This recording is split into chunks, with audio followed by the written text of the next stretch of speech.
Halo sobat semua, kembali lagi di Analis Bola dan pada kesempatan ini saya akan membahas pertandingan Argentina melawan Arab Saudi yang berkesudahan dengan kemenangan Arab Saudi 1-2. Bila kalian menganggap bahwa kemenangan Arab Saudi ini hanya faktor keberuntungan, maka kalian salah besar. Karena kemenangan ini adalah keberhasilan dari perjudian taktik yang dilakukan oleh pelatih Arab Saudi. Lalu apa perjudian taktiknya? Nah, bila kamu ingin tahu, maka tonton terus video ini. Sebelumnya saya ingin membahas dulu posisi dari kedua tim di laga ini ya. Jadi di laga ini sendiri Argentina itu adalah tim yang lebih diunggulkan. Karena yang pertama mereka peringkat FIFA-nya lebih tinggi. Argentina posisi 3, Arab Saudi posisi 51 ya. Terus kedua juga dari sisi komposisi pemain, sangat jelas lah bahwa Argentina lebih unggul dibandingkan Arab Saudi. Nah, dengan situasi tersebut ya, otomatis Arab Saudi adalah tim yang lebih lemah. Dan biasanya ketika tim yang lebih lemah menghadapi tim yang lebih kuat, maka tim tersebut akan bermain lebih aman dan bermain lebih defensif. Dan salah satu cara yang sangat umum dilakukan adalah dengan bermain garis pertahanan dalam. Artinya adalah saat lawan mulai menguasai bola, maka pemain itu akan segera merapatkan diri ke belakang sehingga jarak antara pemain paling belakang dengan kiper itu akan pendek. Nah, taktik ini adalah hal yang wajar dan lumrah dilakukan dimanapun, bahkan di Liga Top Eropa. Contohnya misalnya Conte saat dia melatih di Tottenham, dia banyak melakukan taktik ini. Ya, saat melawan misalnya Arsenal atau Manchester City, dia akan menggunakan taktik ini. Bahkan kemenangan Inter juga yang didapat dari Barcelona, itu juga dilakukan dengan taktik ini. Ya, Inzaghi menerapkan garis pertahanan yang dalam. Tapi Arab Saudi di laga ini melakukan hal yang sebaliknya, yaitu dengan menggunakan taktik garis pertahanan yang tinggi. Jadi saat pemain Argentina mulai menguasai bola, pemain Arab Saudi itu yang paling belakang ya. Mereka posisinya tidak merapat ke belakang, justru mempertahankan posisi di tengah. Nah, dan gara-gara hal ini juga membuat pressing Arab Saudi itu dilakukan dari tengah lapangan gitu. Dan itulah yang membuat build up dari Argentina tidak bisa bekerja. Karena gara-gara itu, rencana build up Argentina yang ingin secara bertahap dari belakang tengah ke depan itu tidak bisa dilakukan gara-gara pressing tinggi ini gitu. Dan itu juga yang membuat penguasaan bola Argentina yang sampai 69% itu menjadi sia-sia. Karena meskipun penguasaan bolanya sampai 69%, ternyata data perputaran bola menunjukkan bahwa bola banyak berputar hanya di tengah lapangan. Jadi bola itu 45% itu di tengah aja gitu. Nah, 28%-nya di pertahanan Argentina dan 27%-nya di pertahanan Arab Saudi.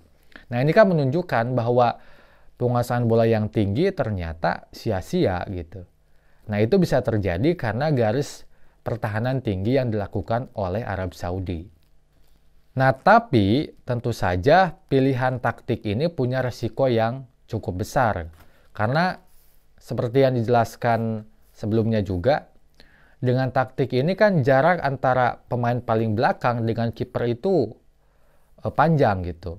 Nah, jarak inilah yang nantinya bisa dieksploitasi oleh lawan dengan banyak melakukan umpan terobosan. Dan itu juga yang sebetulnya dilakukan oleh Argentina. Jadi Argentina itu menyadari hal tersebut, ya banyak melakukan umpan terobosan. Cuma pelatih Arab Saudi ketika memang memilih taktik ini, ternyata modalnya bukan hanya nekat gitu, tetapi memang punya obatnya, yaitu adalah permainan jebakan offset. Jadi jarak yang jauh antara bek dan kiper ini ditutupi dengan jebakan offset yang dilakukan oleh pemain Arab Saudi. Dan itu terbukti loh. Ya, terbukti Argentina terjebak dalam jebakan offset selama 10 kali gitu. Jadi 10 kali itu jumlah yang sangat banyak kan. untuk sebuah tim menghasilkan offset di sebuah pertandingan. Dan bahkan 3 gol yang diciptakan oleh Argentina di babak pertama semuanya dianulir gara-gara offside, gara-gara jebakan offsetnya. Nah, ini kembali menunjukkan bahwa efektivitas dari jebakan offset yang dilakukan oleh pelatih Arab Saudi ini sangat-sangat baik sekali gitu. Nah, itu adalah perjudian yang pertama yang dilakukan pelatih Arab Saudi ya.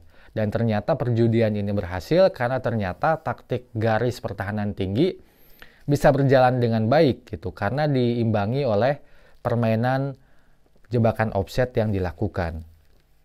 Nah, tapi selain itu juga ada taktik kedua yang digunakan, yang dipilih, yang juga beresiko juga. Nah, yang kedua itu dengan bermain keras. Jadi Arab Saudi ini di laga ini mereka melakukan 21 pelanggaran dan itu jumlah yang sangat banyak sekali. Dan pelanggaran ini menghasilkan 6 kartu kuning ya. Ya, memang sih tidak semua kartu kuningnya ini menghasilkan didapat dari pelanggaran gitu. Tapi kan setidaknya dengan 6 kartu kuning ini, dengan 21 pelanggaran ini menunjukkan ada risiko kartu merah yang diambil. Nah, tapi di luar itu semua, perjudian ini ya berhasil gitu.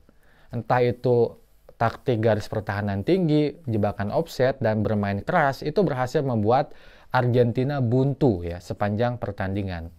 Karena ternyata meskipun statistik menyebut bahwa Argentina bisa melakukan 15 tendangan, ternyata 15 tendangan itu, 9 tendangannya itu dari bola mati atau dari set piece.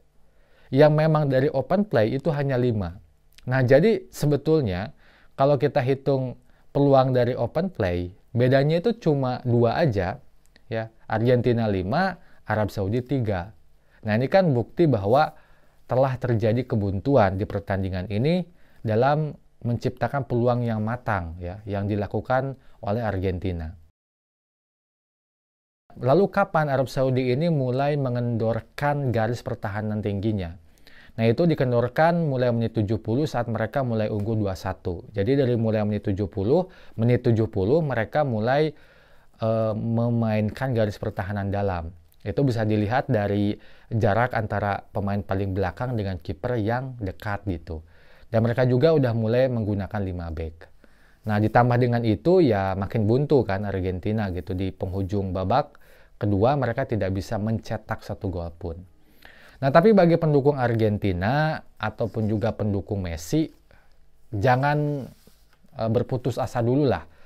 Karena ada juga fakta sejarah yang menyebutkan, yang memang terjadi, bahwa tim yang kalah di pertandingan awal bisa juara dunia. Nah, itu terjadi pada Spanyol gitu. Di Piala Dunia 2010, mereka kalah di laga awal oleh Swiss, tapi bisa juara di penghujung turnamen dengan mengalahkan Jerman. Nah, ini bisa juga terjadi pada Argentina. Nah, tinggal kita lihat di pertandingan kedua, apakah mereka bisa bangkit atau tidak. Oke, itu saja yang bisa saya bahas di video ini. Semoga ini menambah referensi kalian dalam menikmati sepak bola. Sampai jumpa lagi di video yang lain.